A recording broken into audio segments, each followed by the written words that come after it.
சமீபத்தில் எல்என்டி நிறுவனம் ஒரு முக்கியமான அறிவிப்பை கொடுத்துருப்பாங்க. இஸ்ரேலோட ரஃபேல் நிறுவனத்தோட சேர்ந்து இந்தியாவில் ஏபிஎஸ் சிஸ்டமை மேனுஃபேக்சர் பண்ண போகிறாங்க அப்படின்றது தான் அந்த அறிவிப்பு. ஸோ இன்றைக்கான காணொலியில் நம்ம என்ன பார்க்க போகிறோம் அப்படின்னா, ஏபிஎஸ் அப்படின்றது இந்திய பீரங்கிகளுக்கு எந்த அளவுக்கு முக்கியம் அண்ட் இந்த பீரங்கிகளில் இப்போ இருக்கக்கூடிய ப்ரொடெக்ஷன் என்ன, பேட்டில் ஃபீல்டில் நம்ம சந்திக்கக்கூடிய சவால்களை ஏபிஎஸ் எப்படி பூர்த்தி செய்யுன்றது தான். நான் உங்கள் ஆகாஷ், தமிழ் பொக்கிஷம் வழங்கும் டிபி டிஃபென்ஸ்.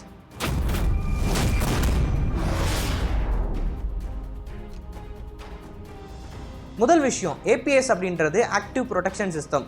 மொத்தமாக பீரங்கிகளில் இப்போ கரண்ட்டாக எடுத்து பார்த்தீங்க அப்படின்னா passive protection system, active protection system அப்படின்னு ரெண்டு இருக்குது. பாசிவ் ப்ரொடெக்ஷன் சிஸ்டம்னா என்ன அப்படின்னு பார்த்தீங்கன்னா, அந்த பீரங்கியில் இருக்கக்கூடிய காம்போசிட் ஆர்மர், அதுக்கு மேலே பொருத்தப்பட்டிருக்கிற எக்ஸ்ப்ளோசிவ் ரியாக்டிவ் ஆர்மர் மற்றும் அந்த பீரங்கியை லேசர் மற்றும் இன்ஃப்ராரெட் பீமை வச்சு பெயிண்ட் பண்ணாங்க அப்படின்னா இம்மீடியட்டாக ரியாக்ட் ஆகி உடனடியாக அந்த பீரங்கியில் இருக்கக்கூடிய கமாண்டருக்கு ஒரு அலர்ட்டை கொடுத்து அண்ட் ஸ்மோக்ஸை டிஸ்பென்ஸ் பண்ணி அந்த பீரங்கி எங்கே இருக்குது அப்படின்றத அந்த ஸ்மோக் ஸ்க்ரீனுக்கு பின்னாடி மறைக்கிறது. இந்த மாதிரியான விஷயங்கள்லாம் நம்ம பாசிவ் ப்ரொடெக்ஷன் சிஸ்டம் அப்படின்னு சொல்லுவோம். பட் ஆக்டிவ் ப்ரொடெக்ஷன் சிஸ்டம்னா என்னென்னா, பீரங்கிக்கு எதிராக ஏவப்படக்கூடிய ஆர்பிஜிஸாக இருக்கலாம், இல்லை டாப் அட்டாக் ஏவுகணைகளாக இருக்கலாம், இல்லை ட்ரோன்ஸாக இருக்கலாம், லாய்டரிங் அம்யூனிஷன்ஸாக இருக்கலாம். இது எல்லாத்தையுமே எப்படி ஏர் டிஃபென்ஸ் சிஸ்டம் ஒரு இன்டர்செப்டாரை கொண்டு இன்டர்செப்ட் பண்ணுதோ அதே மாதிரி ஹார்ட் கில் கேப்பபிலிட்டியை கொடுக்கக்கூடியது தான் நம்ம ஆக்டிவ் ப்ரொடெக்ஷன் சிஸ்டம் அப்படின்னு சொல்லுவோம். இப்போது கரண்ட்டாக இந்திய பீரங்கிகளோட கெப்பாசிட்டி என்ன அப்படின்னு நம்ம பார்க்குறப்ப கிட்டத்தட்ட 1200க்கும் மேலே T90 பீரங்கிகள் இருக்குது அண்ட் 2400க்கும் மேலே T72 பீரங்கிகள் இருக்குது. அண்ட் கிட்டத்தட்ட 100 சில்ட்ரா அப்படின்ற எண்ணிக்கையில் அர்ஜுன் மெயின் பேட்டில் டேங்கோட ஃபஸ்ட்டு வெர்ஷன் இருக்குது, அதாவது மார்க் 1 இருக்குது. இப்போ இந்த பீரங்கிகளில் இருக்கக்கூடிய ப்ரொடெக்ஷன் என்ன அப்படின்னு பார்த்தீங்கன்னா, மொத்தம் 3 லேயர் ஆஃப் ப்ரொடெக்ஷன். ஒன்று, டிஆர்டிஓ இண்டிஜினஸாக உருவாக்குன காம்போசிட் ஆர்மர். இது T90க்கு நம்ம இண்டிஜினஸாக உருவாக்கின ஒரு ஆர்மர். இந்த ஆர்மர் ரஷ்ய பீரங்கிகளோட எக்ஸ்போர்ட் வேரியண்டான T90S விட கம்பேர் பண்ணுறப்ப பெஸ்ட்டாக இருக்குது அப்படின்றத ரஷ்யன்ஸ் பல தடவை ஒத்துருக்காங்க. அண்ட் கூடுதலாக இந்தியாவில் இருக்கக்கூடிய T90 பீரங்கிகள் எடுத்து இதோட காம்போசிட் ஆர்மர் எப்படி இருக்குது அப்படின்றத ரீசர்ச்சும் பண்ணியிருக்காங்க. இப்போது இதை தாண்டி ரெண்டாவது லேயர் என்ன அப்படின்னு பார்த்தீங்கன்னா, எக்ஸ்ப்ளோசிவ் ரியாக்டிவ் ஆர்மர். இந்த எக்ஸ்ப்ளோசிவ் ரியாக்டிவ் ஆர்மரை பற்றி தனிப்பட்ட முறையில் நம்ம ஏகப்பட்ட காணொலிகள் போட்டிருப்போம். ஸோ கான்டாக்ட் 5 அப்படின்னு சொல்லக்கூடிய ஒரு ரஷ்யன் எக்ஸ்ப்ளோசிவ் ரியாக்டிவ் ஆர்மர் T90ல் பொருத்தப்பட்டிருக்கு. இப்போ மூணாவதாக என்ன இருக்குது அப்படின்னு பார்த்தீங்கன்னா, தேர்ட் லெவல் ஆஃப் ப்ரொடெக்ஷன் அப்படின்றது தான் ஸ்டோரா. ஸ்டோரா அப்படின்றது T90க்கே உரித்தான ஒரு தனித்துவமான ஒன்று. T90 பீரங்கிக்கு முன்னாடி 2 கண்ணு மாதிரி இருக்கும்.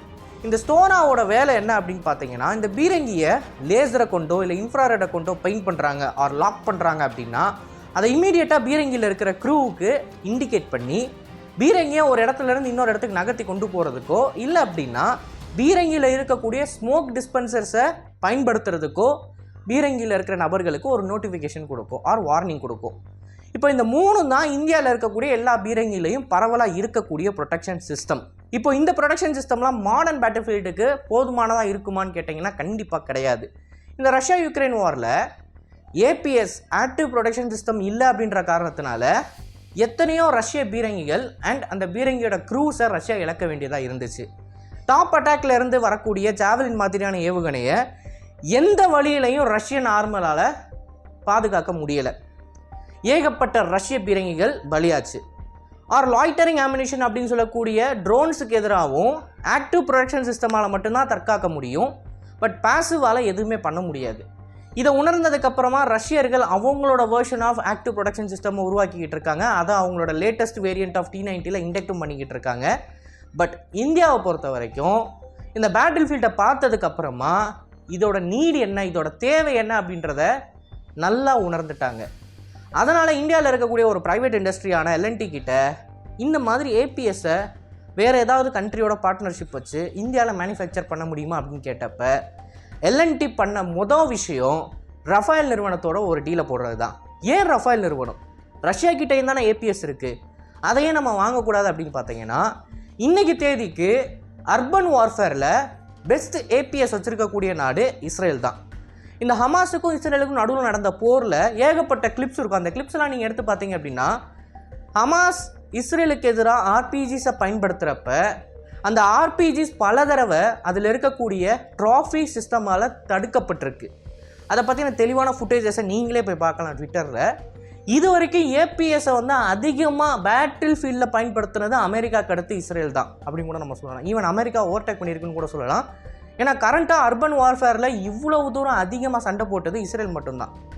ஸோ அவங்களோட ட்ராஃபி சிஸ்டமை இந்தியாவில் இண்டிஜினஸாக நம்ம உருவாக்குறதுக்கு தேவையான டீலை தான் இப்போ எல்என்டி போட்டிருக்காங்க. இப்போ இந்த டீலின் மூலமாக நம்ம என்ன எதிர்பார்க்கலான்னு பார்த்தீங்கன்னா, இன்னும் 3லேருந்து 4 வருஷத்துக்குள்ளே இந்தியாவில் இருக்கக்கூடிய T90 பீரங்கிகள் எல்லாத்தையும் அண்ட் அது மட்டும் இல்லாமல் ஃப்யூச்சரில் நம்ம உருவாக்கிக்கிட்டு இருக்கிற மெயின் பேட்டில் டேங்க் ப்ரோக்ராம்லையும் இந்த ட்ராஃபி சிஸ்டமை இன்டெக்ட் பண்ணுவாங்க. அண்ட் இந்த ட்ராஃபி சிஸ்டம் இருக்கிற காரணத்தினால லாய்டரிங் அம்யூனிஷன்ஸ் கிட்ட இருந்தும் டாப் அட்டாக் ஜாவலின் மாதிரியான ஆன்டி டேக் கைடட் மிசைல்ஸ் கிட்ட இருந்தும் நம்மளோட பீரங்கிகளை பாதுகாக்க முடியும். அண்ட் ட்ராஃபி சிஸ்டத்தோட நிற்காம அதோட சேர்த்து ட்ரோன்ஸை கவுண்டர் பண்ணக்கூடிய எலக்ட்ரானிக் வார்ஃபேர் சிஸ்டமையும் நம்மளோட பீரங்கிகளில் இன்டெக்ட் பண்ணோம் அப்படின்னா மாடர்ன் பேட்டில் ஃபீல்டுக்கு நம்மளோட பீரங்கிகள் ப்ரிப்பேர் ஆயிரும். நான் ஒரு விஷயத்தை ஸ்ட்ரெஸ் பண்ணணும் அப்படின்னு நினைக்கிறேன். ஏன்னா பேட்டில் ஃபீல்டில் பீரங்கிகளை இழக்கிறது அப்படின்றது ஒரு விஷயமே கிடையாது. ஏன்னா ஒரு பீரங்கியை நம்ம ஒரு மாதத்துக்கு 100 அப்படின்ற நம்பர்ஸில் சர்வசாதாரணமாக உருவாக்க முடியும் ஆவடியில் வச்சு. ஸோ பீரங்கி பேட்டில் ஃபீல்டில் முக்கியமே இல்லை, எத்தனை பீரங்கியை வேணாலும் எதிரி சுட்டு தள்ளுறோம். ஆனால் அந்த பீரங்கியில் இருக்கக்கூடிய க்ரூ மெம்பர் இருக்காங்க பார்த்தீங்களா, 4 பேர் இல்லை 3 பேர் இருக்காங்க அப்படின்னா நமக்கு அவங்க தான் முக்கியம். ஏன்னா ஒரு சோல்ஜரை ட்ரெயின் பண்ணி கொண்டு வரது அப்படின்றதுக்கு மினிமம் 18 வருஷம் ஆகும். ஏன்னா அந்த சோல்ஜர் பிறந்து அப்புறம் 18 வயசுக்கிட்ட வந்ததுக்கு அப்புறமா நமக்கு ஒரு ப்ரொஃபஷனலான வீரன் கிடப்பா.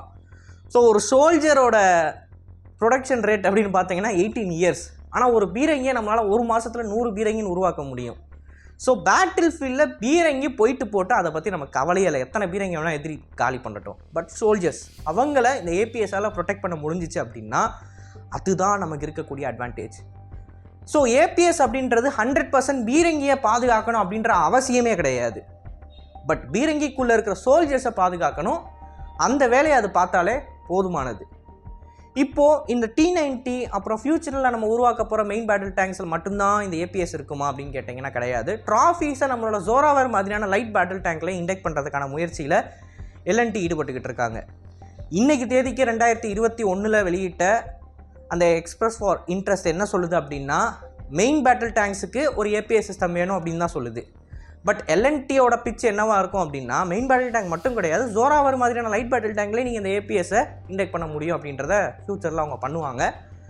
ஸோ இஸ்ரேலோட ரஃபேல் நிறுவனத்தோட இந்த ஏபிஎஸ்ஸை பற்றி நீங்கள் என்ன நினைக்கிறீங்க? அண்ட் கூடுதலாக இந்திய பீரங்கிகளில் இந்த ஏபிஎஸ் இன்டெக்ட் ஆச்சு அப்படின்னா எந்த அளவுக்கு ஒரு அட்வான்டேஜ் நம்மளோட எதிரிகளை கம்பேர் பண்ணுறப்ப நம்ம கொடுக்கும் அப்படின்றத பற்றின உங்களோட கருத்துக்களை மறக்காமல் கமெண்ட்ஸில் பதிவிடுங்க. வழக்கம் போல் இந்த மாதிரி நிறைய செய்திகளை தெரிஞ்சுக்கணும் அப்படின்னு நினச்சிங்கன்னா டிபி நியூஸ் பேஜை ஃபாலோ பண்ணிக்கோங்க. நல்லதை இப்போ நல்ல சமுதாயத்தை வணக்கம். நன்றி, வணக்கம்.